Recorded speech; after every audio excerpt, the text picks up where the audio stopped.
काकभुशुंडी रामायण अनसुनी कथाएं।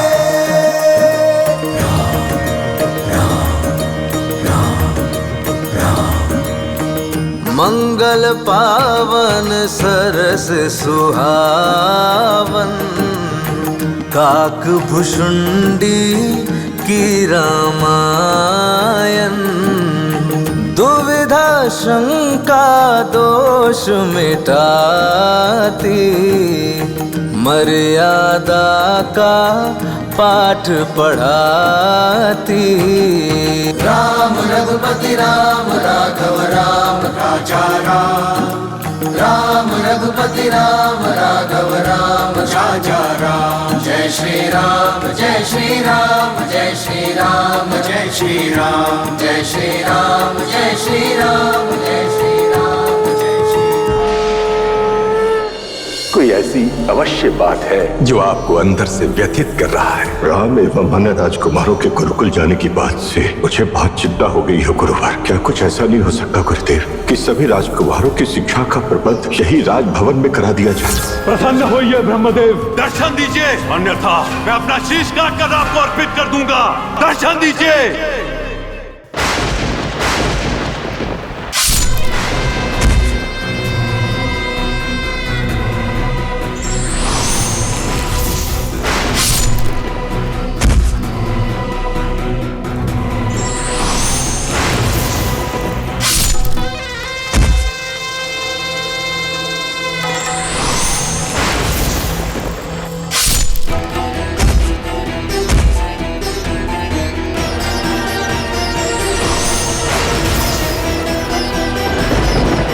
ब्रह्मदेव, मेरे 9 शीश चढ़ाने के उपरांत भी आपने मुझे दर्शन नहीं दिए।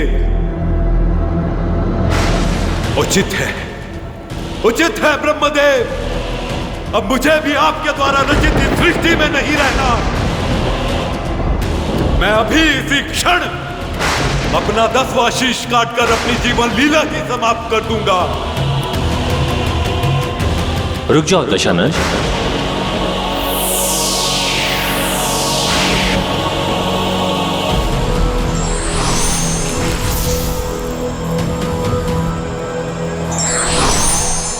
ब्रह्मदेव,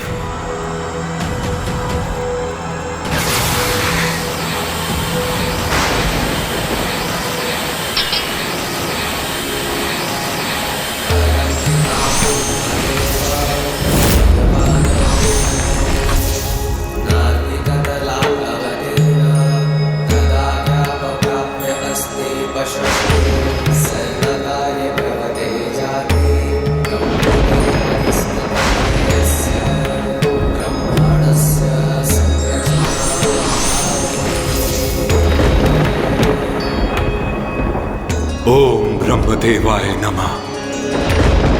दशानन, हम तुम्हारी भक्ति, तपस्या एवं समर्पण से अति प्रसन्न हैं। मांगो, क्या वरदान पाना चाहते हो मुझसे? पितामह, मुझे आपके दर्शन मात्र से ही सब प्राप्त हो गया है, किंतु यदि आप मुझे वरदान देना ही चाहते हैं तो मुझे अमरता का वरदान दीजिए। दशानन, इस धरती पर जो भी जन्म लेता है एक न एक दिन उसकी मृत्यु अवश्य होती है। ये विधि का विधान है। इसलिए हम तुम्हें अमरता का वरदान नहीं दे सकते। उसके स्थान पर तुम कुछ और मांग लो, जैसे अपनी मृत्यु को बाधित करने वाला वरदान।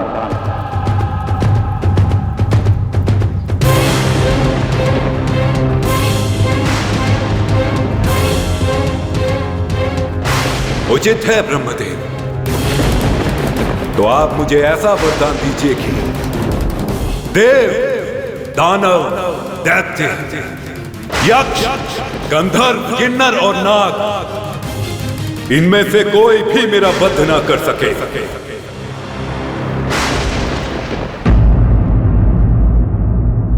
तथास्तु।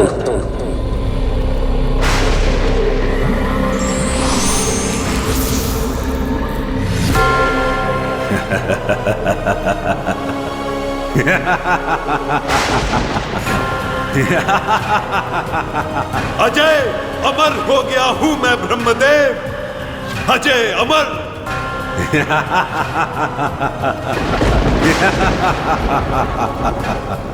अहम ब्रह्मास्मि।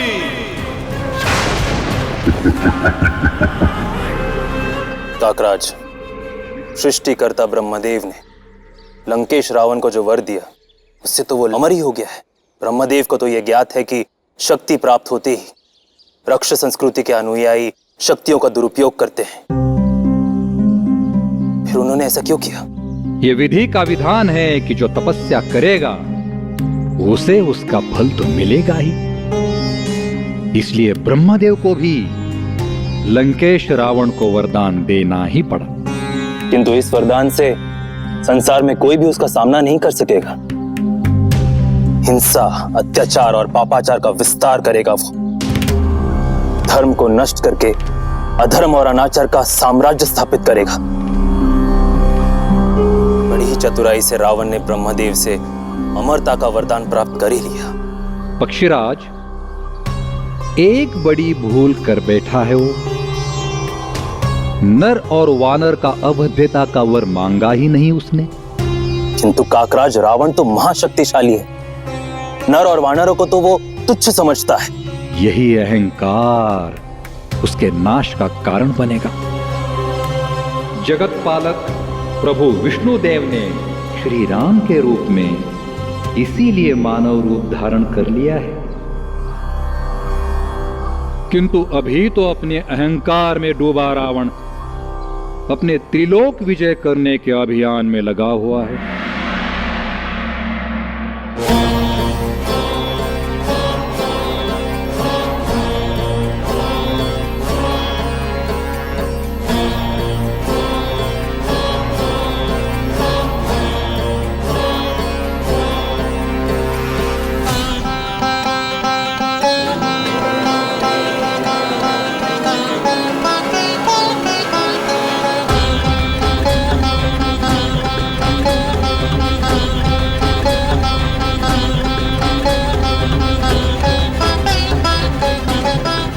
ये दशग्रीव को क्या हो गया? कुछ अधिक ही उग्र दिखाई दे रहे हैं।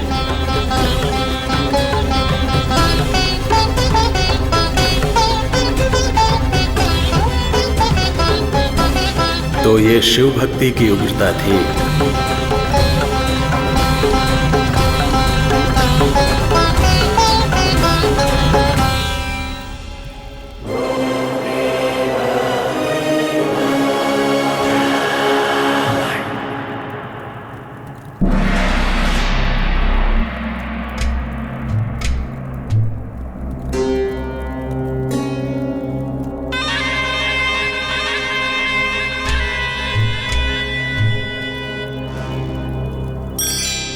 नमस्ते अस्तु विश्वेश्वराय महादेवाय, नमस्ते अस्तु चंद्रशेखर महादेवाय, नमस्ते अस्तु नीलकंठाय महादेवाय, कालाग्निरुद्राय नमो नमः।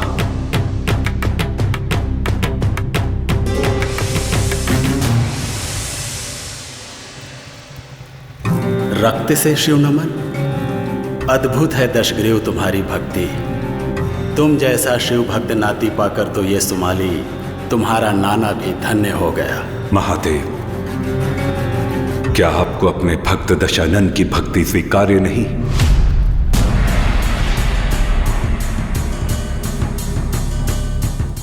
विघ्न उत्पन्न कर दिया आपने, किंतु मैं भी दशानन हूं महादेव। सौगंध है मुझे आपकी भक्ति की, मैं आपको भी विवश कर दूंगा।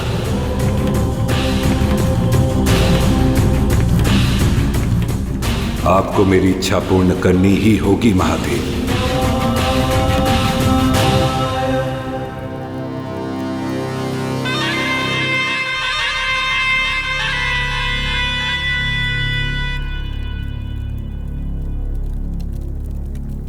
पुत्र रावण, अपने ही प्रभु से हट कर रहे हो दशग्रीव। विवश करना चाहते हो महादेव को दर्शन देने के लिए। प्रणाम नाना श्री। ये हट नहीं अफीको।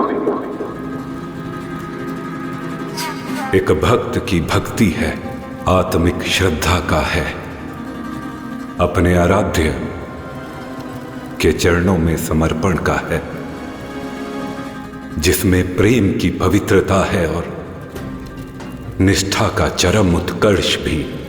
जो मैं चाहता हूं वो इन्हें करना ही होगा। मेरे पिता श्री महर्षि विशर्वा ने मुझे यही पाठ पढ़ाया है नाना श्री। भक्ति ऐसी करो कि भगवान भी तुम्हारे वश में हो जाए। बस वही कर रहा हूं। तुम्हारी बाल्यकाल से ही तुम्हारे हट को जानता हूं दशग्रीव। क्या वरदान पाना चाहते हो उनसे? वरदान नहीं नाना श्री, उन्हें ही पाना चाहता हूं। महादेव को यहां पाताल लोक में लाना चाहता हूं। पूरे सम्मान और श्रद्धा के साथ उन्हें अपने निकट स्थापित कर दिन रात उन्हें पूजना चाहता हूं।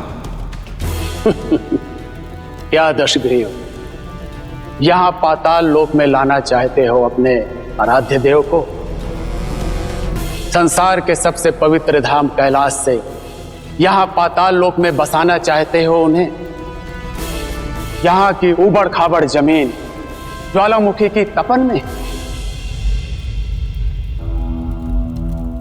अरे वो तो भोलेनाथ है, शमशान हो या कैलाश, उन्हें कोई अंतर नहीं पड़ता। किंतु तुम सोचो, क्या देना चाहते हो तुम अपने इष्ट देव को? यदि तुमने उनके लिए सबसे सुंदरतम स्थान चुना होता तब हमें बहुत गर्व होता।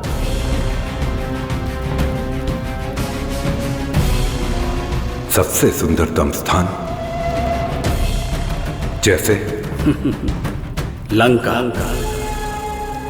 स्वर्ण नगरी, जिसके वैभव को देखकर इंद्रदेव भी ईर्ष्या करने लगे और जिसकी चमक देखकर सूर्य देव की आंखें भी चकाचौंध हो जाएं।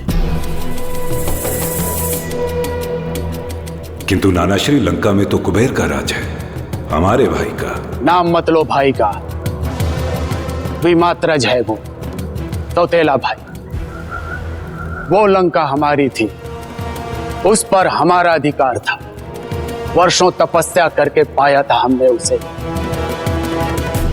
जो हमारा है उसे हमें पाना ही होगा। ताम दाम दंड भेद किसी भी प्रकार उसे पाना ही है।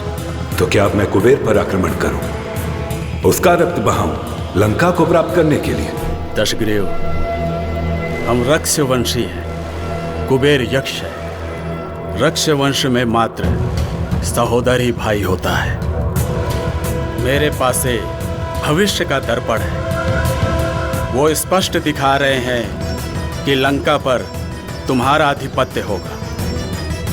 तुम त्रिलोक विजयी होगे। रक्षवंश तुम्हारे ध्वज के तले ही विस्तार पाएगा दशग्रीव।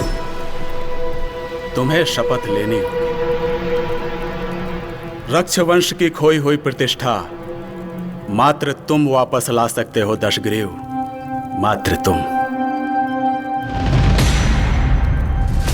अग्नि, जल, वायु, पृथ्वी और आकाश, इन सभी को साक्षी मानकर मैं दशानन दशग्रीव ये शपथ लेता हूं, तीनों लोकों में रक्षवंश का ध्वज लहराऊंगा। अपनी संपूर्ण शक्ति के साथ, अपने संपूर्ण सामर्थ्य के साथ रक्षवंश का गौरव पुनः स्थापित करूंगा मैं।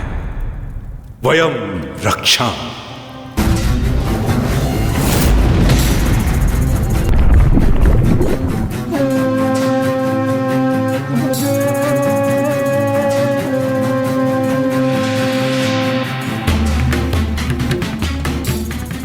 प्रणाम नाना श्री।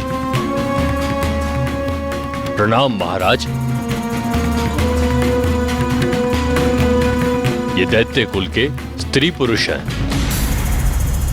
दैत्य कुल और राक्षस कुल के स्त्री पुरुषों को वहां के राजा व्रजनाभ ने अपने राज्य से इनको निष्कासित कर दिया है और घोषणा करा दी गई है के पुनः राज्य में आए तो इनका वध कर दिया जाएगा।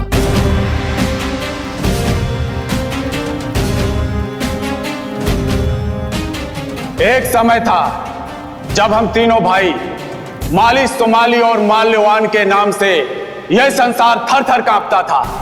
हम यहां पाताल लोक में रहने के आ गए। तुच्छ राजा अपना सर उठाने लगे। वज्रनाभ का सर कुचलना होगा दशग्रीव।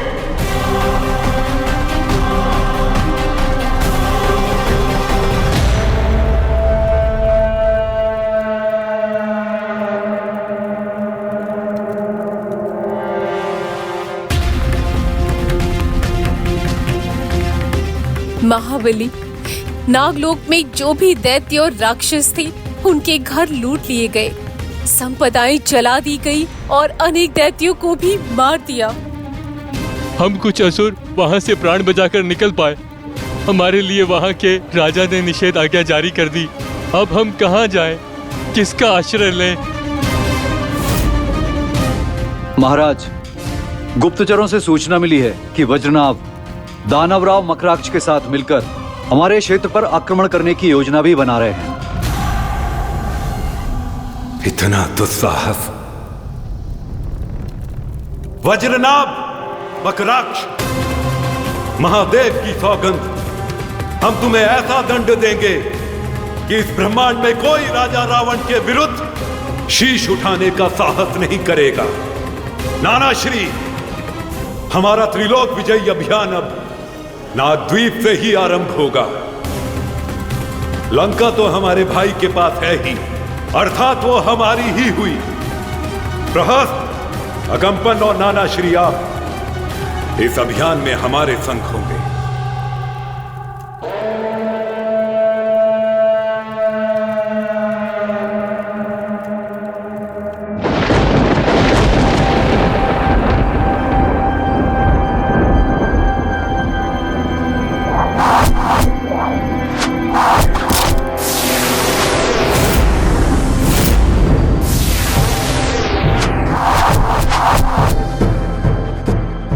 कंपन प्रहस्त, आक्रमण हुआ है हम पर।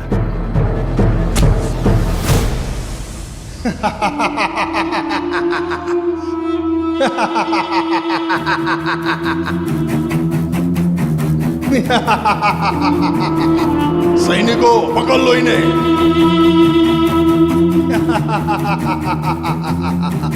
छल से बंदी बनाया हमें। छल छिद्र की नीति तो तुम राक्षसों की है। आज हमने तुम्हारी नीति का प्रयोग तुम पर कर लिया तो तुम्हें बुरा लग गया। वज्रनाभ, हमें मुक्त कर फिर देख। छल से नहीं, बल से मारूंगा तुझे। महाबली सुमाली कैसे फड़फड़ा रहा है, निरी पक्षी की बात ही। वज्रनाभ, चिल्लाओ और चिल्लाओ, जितना चाहे चिल्ला लो। बूझते दीपक की लौ अधिक ही फड़फड़ाती है। हमारे नागद्वीप पर आक्रमण करने की चेतावनी दी थी ना तुमने। हमने तुमसे मिलने के लिए जाल बिछाया और तुम सहजता से फंस गए। अब तुम तीनों को कोई नहीं बचा सकता।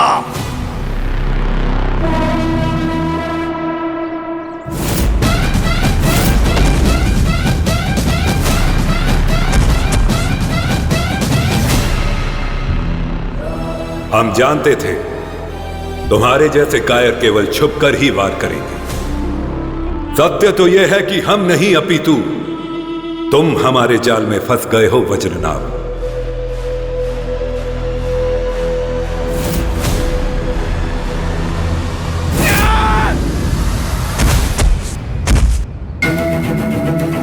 छोड़ दे दशानन, छोड़ दे मुझे।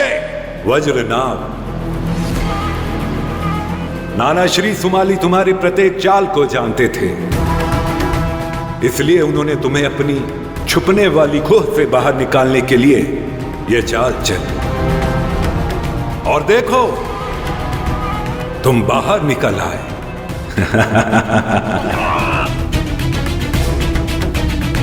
हमारा आखेट करने आए थे तुम, अब तुम्हारा आखिर हम करेंगे।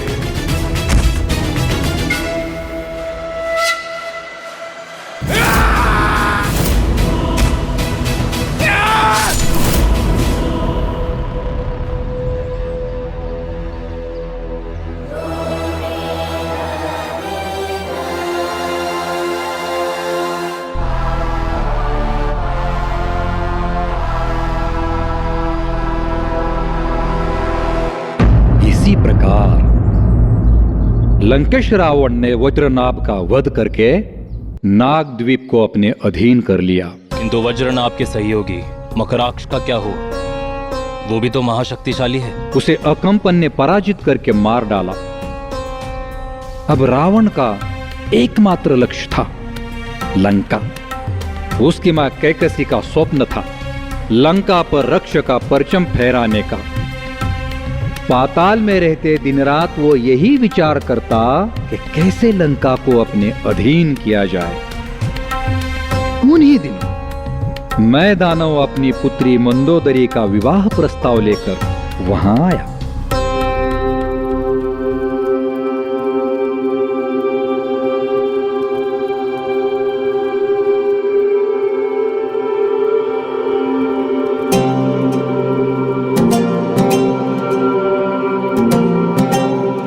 दशग्रीव, देखो तुमसे मिलने कौन आया है।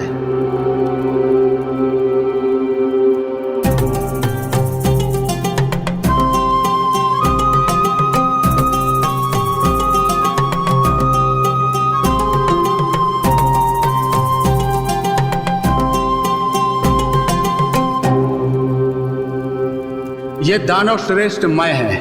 वज्रनाभ के विरुद्ध युद्ध में इन्होंने ही हमारी सहायता की थी। हमारी सहायता करने के लिए आपका धन्यवाद दानव श्रेष्ठ। आज्ञा दीजिए, यदि हम आपकी कोई भी सहायता कर सके तो ये हमारा सौभाग्य होगा। दशानन, मैं दानव अब से रक्ष संस्कृति अपनाना चाहता हूँ। मैं ही नहीं अपितु मेरे साथ समस्त दानव कुल, दैत्य कुल आपका साथ देंगे। अब से दैत्य, दानव और राक्षस एक होंगे। और क्या दानव श्रेष्ठ, आज्ञा दीजिए। आज्ञा नहीं, निवेदन है। मैं आपके समक्ष अपनी पुत्री मंदोदरी के विवाह का प्रस्ताव लेकर आया हूं। यदि आप स्वीकार करें तो।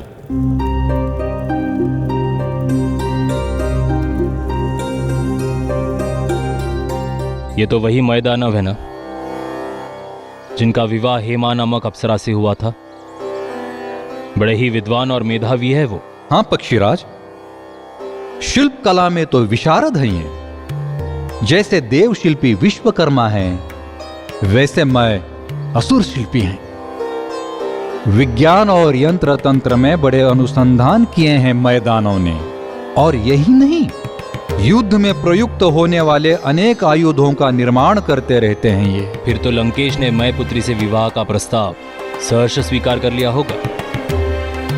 पक्षीराज, विवाह संबंध मात्र परिणय बंधन ही नहीं होता, कभी कभी बड़ी शक्तियों का मिलन भी होता है। जैसे मैं जैसे असुर को पाकर रावण की शक्ति और अधिक बढ़ने वाली थी, इसलिए उसने विवाह करने के लिए हां कर दी।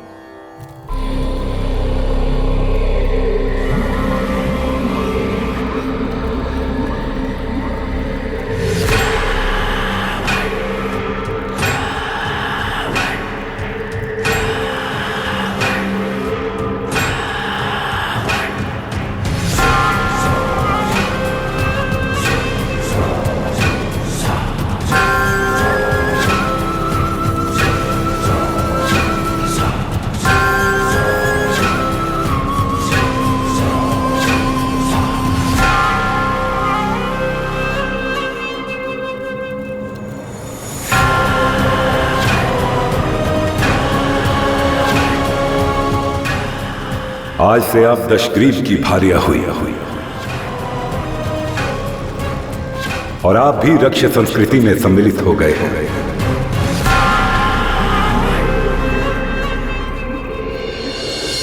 वानर राज भालू, मैं दशानन आपको युद्ध के लिए चुनौती देता हूँ। युद्धम देहिमम। मुझे तुमसे युद्ध करने में कोई रुचि नहीं है। भयभीत हो रहे हो क्या? बाली कभी किसी से भयभीत नहीं होता। सर्वप्रथम हमसे युद्ध करो, यदि परास्त हुए तो हमारी अधीनता स्वीकार करनी होगी तुम्हें।